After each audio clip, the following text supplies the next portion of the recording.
किसी भी कर्मचारी के लिए नौकरी के दौरान अपनी मनपसंद स्थान पर पदस्थापना पाना लक्ष्य होता है और सरकारों के लिए बैन हटाना बर्र के छत्ते में हाथ डालने जैसा होता है।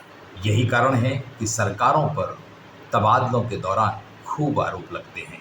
मंत्री संदेह के घेरे में आते हैं, नौकरशाही और मंत्रियों के बीच टकराव होता है, मगर सरकार आरोपों से मुश्किल से बच पाती है। दोस्तों नमस्कार, मैं हूं संदीप पौराणिक। मध्य प्रदेश में इन दिनों तबादलों का दौर चल रहा है। मंत्रियों के घरों पर भीड़ लगी है, हजारों की तादाद में आवेदन आ रहे हैं और हर कोई मनपसंद जगह पर तबादला चाह रहा है। तबादले के लिए सरकार ने दिशा निर्देश दिए हैं, मंत्रियों को अधिकार भी दिए हैं और विभागीय मंत्री अपने कर्मचारियों या अपने अपने इलाके के मतदाताओं को खुश करने के लिए कर्मचारियों की पसंद के अनुसार तबादले करना चाहते हैं। तबादले हो भी रहे हैं, मगर कई मंत्रियों में नाराजगी भी है क्योंकि उनकी बात नहीं सुनी जा रही। दो मंत्री तो ऐसे हैं, करण सिंह वर्मा और प्रद्युम्न सिंह तोमर, जो खुले तौर पर आरोप लगा रहे हैं कि उनके विभाग के तबादले उनकी इच्छा के अनुसार नहीं किए जा रहे हैं। कहा तो ये भी जा रहा है कि कैबिनेट में दोनों मंत्रियों ने खुलकर अपनी बात कही और नौकरशाही के असहयोग के आरोप भी लगा डाले। अब मजे की बात देखिए कि मध्य प्रदेश में एक ऐसे पटवारी का तबादला कर दिया गया जो जेल में बंद है। क्या वाकई में जेल में बंद रहने वाले कर्मचारी ने आवेदन दिया होगा, इच्छा जताई होगी और उसका तबादला कर दिया गया? पूर्व केंद्रीय मंत्री अरुण यादव ने सोशल मीडिया के अकाउंट पर इस तबादले का खुलासा भी किया है। अब तबादले हो रहे हैं, कर्मचारी भी अपनी मनमाफिक पदस्थापना चाह रहे हैं। इस दौर में अगर किसी को सबसे ज़्यादा याद किया जा रहा है तो वो है कमलनाथ। उसकी वजह भी है क्योंकि कमलनाथ के कार्यकाल में तबादलों की पारदर्शिता को लेकर कर्मचारी भी खुश थे, आरोप नहीं लगे थे।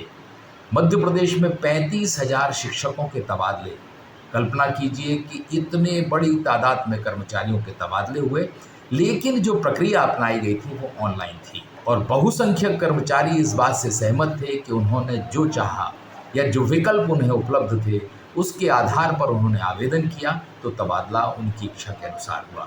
हाँ, ये बात अलग है कि भारतीय जनता पार्टी ने उस समय कांग्रेस की सरकार पर तबादला उद्योग चलाने का आरोप लगाया था और यहाँ तक कहा था कि वल्लभ भवन की 5वीं मंजिल से तबादला उद्योग चल रहा है। तबादलों पर बड़े तादाद में लेन देन हो रहा है। अब फिर तबादलों का मौसम है, तबादले हो रहे हैं।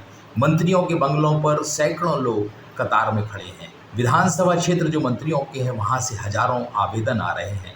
लोग अपने अपने तरह से सोर्स लगा रहे हैं और बात भी ये सही है कि दलाल भी सक्रिय हैं, क्योंकि जब भी तबादलों का मौसम आता है दलालों की चांदी हो जाती है, पौवारा हो जाती है और वे तबादलों के नाम पर कर्मचारियों से घूस भी ले लेते हैं। अब ये घूस कहाँ जाती है, किसके पास जाती है, कैसे जाती है, ये तो अलग बात है, लेकिन बात बिल्कुल सही है कि भोपाल के गलियारों में दलाल सक्रिय हैं। मंत्री संतुष्ट नहीं हैं कि उनकी इच्छा के अनुसार तबादले हो रहे हैं। नौकरशाही आरोप है कि हावी हो गई है। तो यही कारण है कि लोग कमलनाथ के दौर में हुए तबादलों को याद कर रहे हैं। कमलनाथ के समय भी बड़ी तादाद में तबादले हुए थे, आरोप भी लगे थे, लेकिन ये भी उतना सही है कि बहुसंख्यक लोगों की इच्छा के अनुसार तबादले हो गए थे।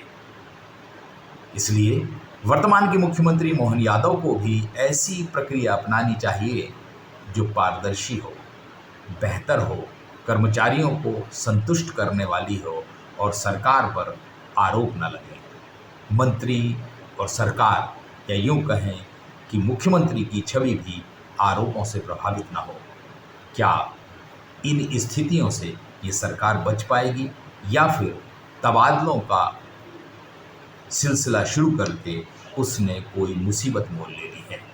इसे तो हमें देखना होगा, लेकिन तबादलों की गड़बड़ियां खुलकर सामने आ रही हैं। सच्चाई तो जांच के बाद पता चलेगी या प्रभावित लोग खुलकर सामने आएंगे तो सारा पर्दा घटनाक्रम से उठ जाएगा। दोस्तों आज के लिए इतना ही। नमस्कार।